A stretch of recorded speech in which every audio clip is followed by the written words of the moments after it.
Hey guys, welcome to my new vlog. ঘড়িতে বাজে বেলা 12টা। তো এখন যাচ্ছি আমরা ঘটপুকুর ভাঙড়। তো ওখানে আমাদের কারখানার কিছু জিনিসপত্র আনতে যাবো।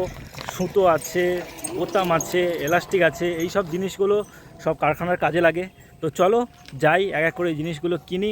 এখন আপাতত আছি মালঞ্চ থেকে একটু ভিতরে, আমরা ভিতরের রাস্তাতে যাচ্ছি। জাস্ট গাইস রাস্তাটা দেখো, জাস্ট অসাধারণ লাগছে। এদিকে পুরো জলে জল, মানে আমাদের এখানে বেশিরভাগ মাছ চাষ হয়। তো জাস্ট এই রাস্তাটা দেখো কি সুন্দর লাগছে, পুরো সবুজে সবুজ। আমি আর মলয় যাচ্ছি, এখন অনেকটা রাস্তা বাকি। আমরা এখন যাচ্ছি এই বাইক নিয়ে। চলো যাই, বেশি কথা না বাড়িয়ে।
কমপ্লেন করবে যে কাস্টমার কমপ্লেন করছে। তো তোমরা না বললে আর কি বলবো? আমি বলে দিলাম কমপ্লেন করবে কি এবার। হ্যাঁ,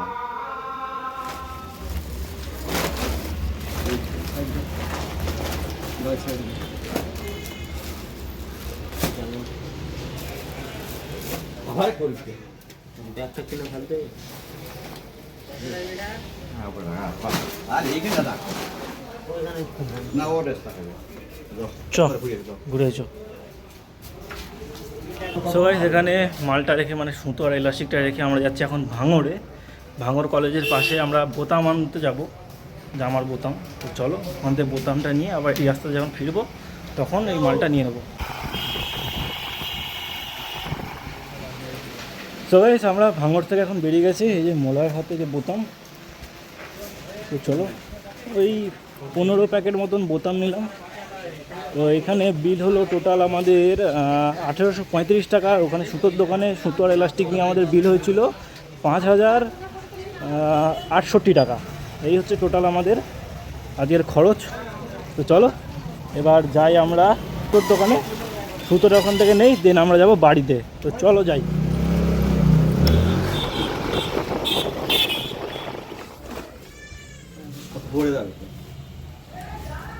তো গাইস আবার সুতোর এখানে চলে এসেছি। তো এখানে সব সুতো গোটানোর মেশিন টেশিন আছে। এই মোলা এদিক বাঁধ, এই সাইডে বাঁধ, ব্যাগ দেবো সাইডে, অনেক গলে যাবে।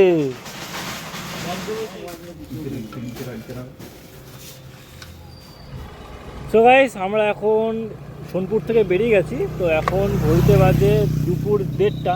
তো এই যে মোলার আমার মাঝখানে বসে নিয়েছি একটা বস্তা, আর এই পাশে একটা বস্তা বেঁধে নিয়েছি। তো চলো এবার বাড়ির দিকে যাওয়া যাক। অনেক প্রচুর গরম, মানে মারাত্মক গরম, পুরো চান হয়ে গেছি ঘেমে, এত গরম। তো এখন প্রায় ঘড়িতে বাজে 1:30টা, তা বাড়ি যেতে যেতে প্রায় 2:30টায় বেজে যাবে। তো চলো চান খাওয়া দাওয়া কখন হয় দেখি, আর দেখতে থাকো। আর এই রাস্তাটা খুবই সুন্দর, যেতে যেতে তোমরা দেখতে পাবে রাস্তাটা কতটা কীরকম। তোমাদের আসার সময় দেখিয়েছি, আবার যাওয়ার সময় দেখাবো। তো চল।